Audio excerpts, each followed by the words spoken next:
On the surface, 1234 Wilson Way looks like a Victorian dream. Sunset painted walls, endless rooms, a safe haven for childhood wonder. In Foster's home for imaginary friends, we're told it's hope made real. Madame Foster embodies compassion. Mr. Herriman enforces order. But look closer. Study the geometry. Count the windows. Track the floor plan.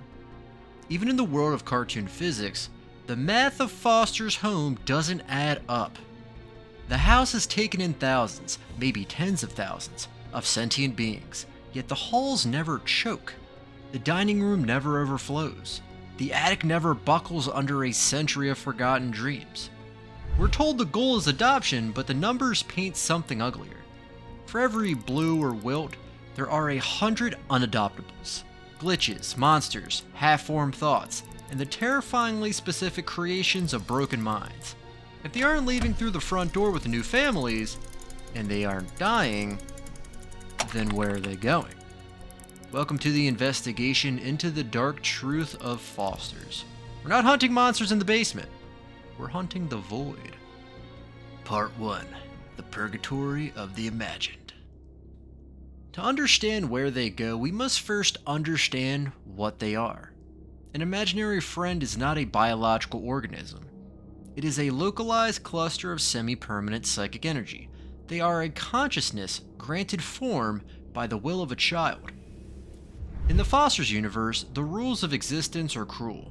A friend exists only as long as they are thought into being, or until they are abandoned at the home. Once they cross that threshold, they become the responsibility of the state, or rather, the responsibility of the Foundation.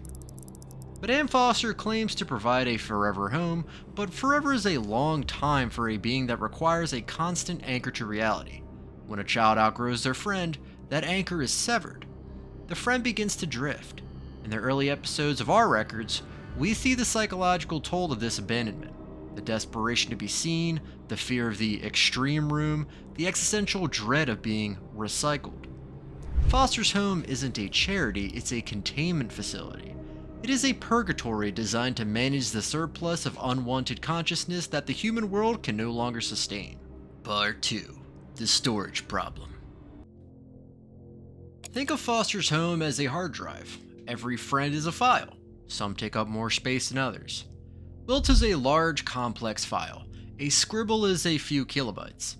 Eventually, any drive reaches capacity. In the episode Goodbye to Blue, we see the sheer scale of the population. The house is a vertical labyrinth of dormitories, but the physical space is only half the problem. The real crisis is the conceptual load. How many unique identities can one Victorian mansion support before the fabric of reality begins to fray? If you aren't adopted, you become a long-term resident. In the world of institutional management, a long-term resident who provides no social or economic value is a liability. Mr. Herriman, the rabbit who runs the house with the cold efficiency of a 19th century factory foreman, knows this better than anyone. He is obsessed with rules, chores, and standardized procedures. Why? Because a friend who follows the rules is a stable friend. A friend who rebels, who loses their shape, or who becomes problematic is a friend that needs to be deleted to make room for the new arrivals.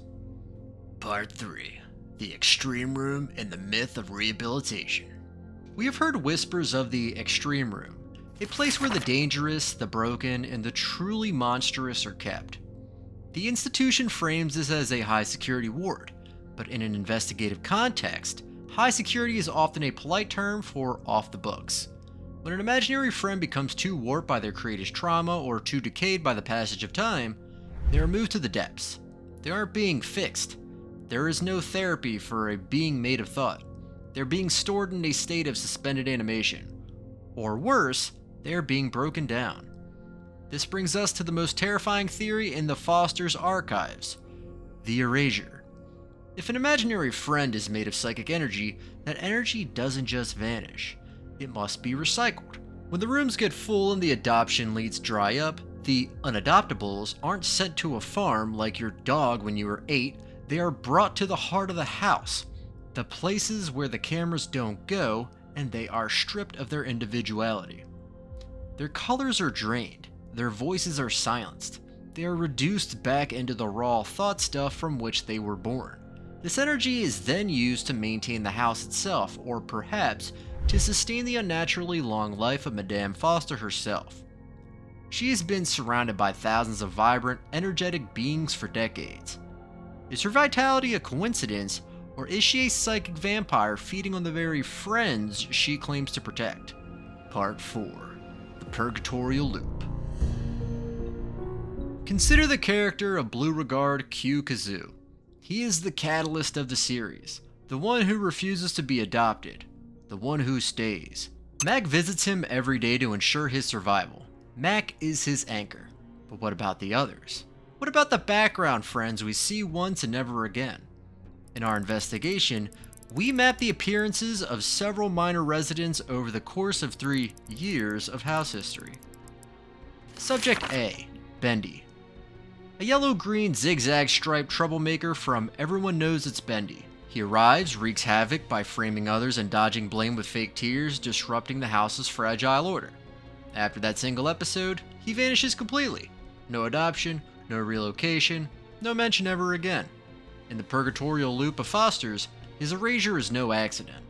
The house quietly expels chaos that threatens the illusion of permanence, scrubbing him to preserve the endless, meaningless routine. Subject B, Wally. The yellow-skinned friend with orange hair and a mustache seen briefly in group scenes during The Big Picture. He appears as part of the early house crowd, then disappears entirely from later episodes. No adoption shown, no explanation given. His vanishing ties directly to the purgatory theory. As attention, from creators, housemates, and the narrative itself, fades, so does he, quietly erased from the roster, the chores, the visible spaces, proof that Foster's is a waiting room where the forgotten simply cease to register, fading into non-existence without drama or a goodbye. By year 3, or later seasons, they are gone. The horror of Foster's is not that it is a bad place, but that it is a temporary place pretending to be permanent. It is a waiting room for a bus that never arrives. The friends spend their days in a repetitive loop of meaningless chores and forced play, all to distract them from the fact that they are fading. As their creator forgets them, and as the house's focus and the audience's attention moves on, their physical forms at Foster's become less stable. They become translucent. They lose their edges.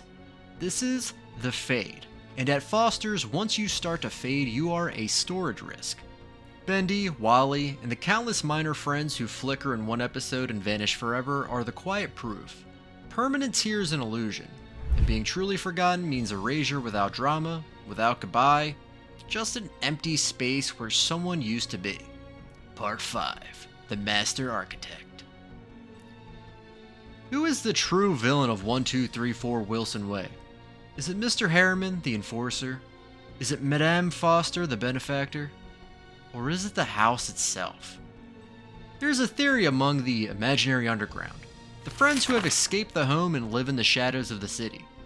They claim the house is a sentient entity, that Madame Foster didn't build it, she imagined it. The house is the ultimate imaginary friend, and its food is the consciousness of other friends. When a friend disappears, they aren't being deleted, they are being absorbed into the walls. The house grows a little larger. A new hallway appears. A new closet is formed. The infinite sprawl of the mansion is built from the compressed memories of the erased. This explains why the house was always shifting, why rooms appear and disappear, and why the unadoptables never seem to complain. They can't. They are the floorboards. They are the wallpaper. They are the very air the lucky ones breathe. Part 6. The Final Count. The math of Foster's home for imaginary friends eventually reaches a breaking point. With the intake rate of forgotten friends rising every year and adoption rates stagnant, 1234 Wilson Way has become a closed system. It is a storage facility where the inventory never leaves, yet the shelves are never full. The truth isn't found in a secret dungeon or a hidden monster. It's found in the simple, terrifying reality of the fade. When a friend like Wally or Bendy is no longer useful to the house's social order, or is forgotten by the world outside, they lose their physical definition. In this institution, losing definition is a death sentence. They aren't sent to a farm, they are processed. Their raw psychic energy is harvested to keep the lights on and the halls expanding, turning the residents themselves into the literal bricks and mortar of their own prison. Foster's is not a home. It is a graveyard of consciousness pretending to be a playground.